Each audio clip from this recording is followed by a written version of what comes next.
With 9 years of business experience, you can trust me, I've seen and been through a lot. So please save yourself and watch this video so you make sure you don't make the same mistakes that I did. So it is tax season and you're probably watching this getting ready to do your taxes or thinking about how to do taxes, and maybe if you're starting a business you're wondering how does that whole situation work. The one mistake I've made continuously over the years of my business is trying to get a hold of how much tax I should be paying, how to actually file my taxes. I now know how to do that myself, but I've come to realize as my income grows and my expenses grow that there are a few things I could be saving on that I wasn't quite sure how to, use that and communicate that when I'm doing my tax return. That is why it's important to invest in an expert, in an accountant to take over, because you can do it yourself, but it takes up a lot of time and there are some loopholes that an accountant or a tax expert would know about that you might not necessarily know about,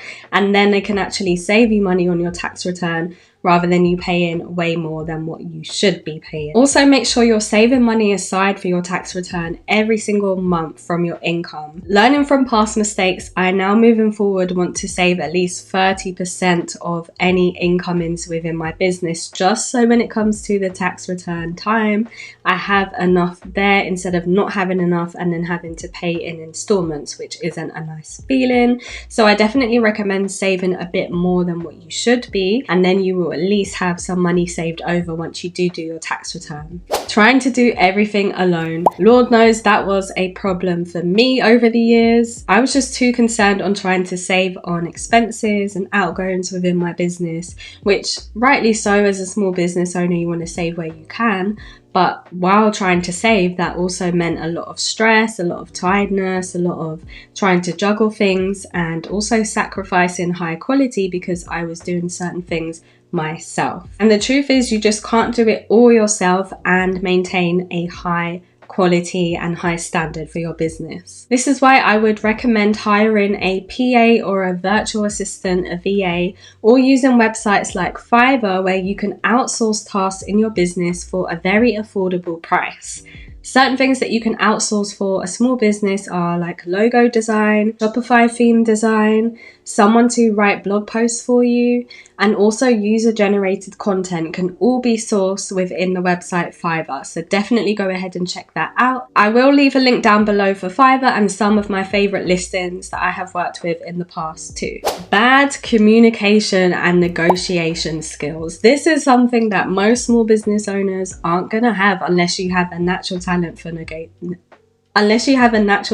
negotiating, which I completely didn't. I would just go ahead with whatever someone would say, the first price they would give me, I'd say, yeah, okay, cool. Whereas actually when you learn more about business, you will learn that you can actually negotiate with suppliers and manufacturers to get your price down, which is very important when it comes to tight profit margins. You want to save as much as you can. A good book that really helped me with this is Shoe Dog, which is about the founder of Nike. He talks a lot about how he dealt with manufacturers in China, and I learned a lot about how to communicate with them and negotiate. So definitely check that out, and I'll also leave some links for other resources that help with negotiation skills. Not having a clear goal. It's not just good enough to say you want to make a certain amount of money within your business or you want to have a certain amount of sales. You do kind of want to break it down, and this will help give you direction within your business. And when you're not hitting your certain sales goal or your certain amount of revenue goal, you're not going to feel as lost and demotivated because you have nothing else to focus on. Some of the metrics that I would recommend you actually track and also make goals with is your email open rate, your email click rate, your email conversion, your abandoned cart rate, your how many weekly and monthly visitors you have to your website, and how much your social media platforms are growing. And if you track this on a monthly basis, you will start to see what's growing and what's not growing, and then that will allow you to edit and check what you need to actually do, little tweaks and changes you can do to try and improve things, and that gives you a lot more to focus on instead of just looking at the one thing and thinking, oh, how am I going to get more sales? Whereas if you want more sales and then you look and see your email open rate and click rate is low,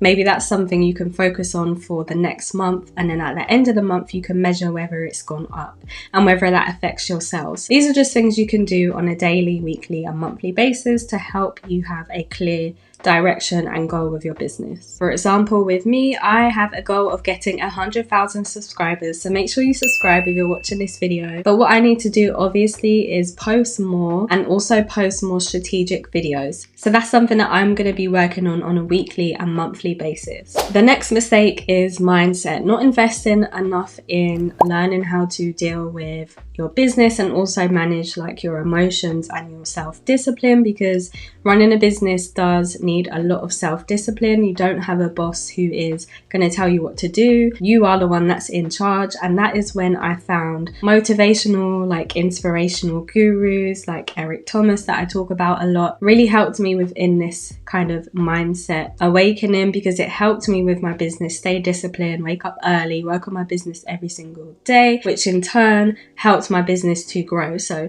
I definitely recommend that you watch some more motivational videos, read some really good books. I'll leave my list of favorite business and inspirational books down below, and just make sure you're investing time learning these things every single day to make it a habit, and learn from other successful entrepreneurs to make sure you don't make the mistakes that they made. Just like you watching this video right now, you're learning from my mistakes, and I hope this video was super helpful for you guys. Let me know down below if there's anything you took away from it. Subscribe, and I'll catch you guys in the next one.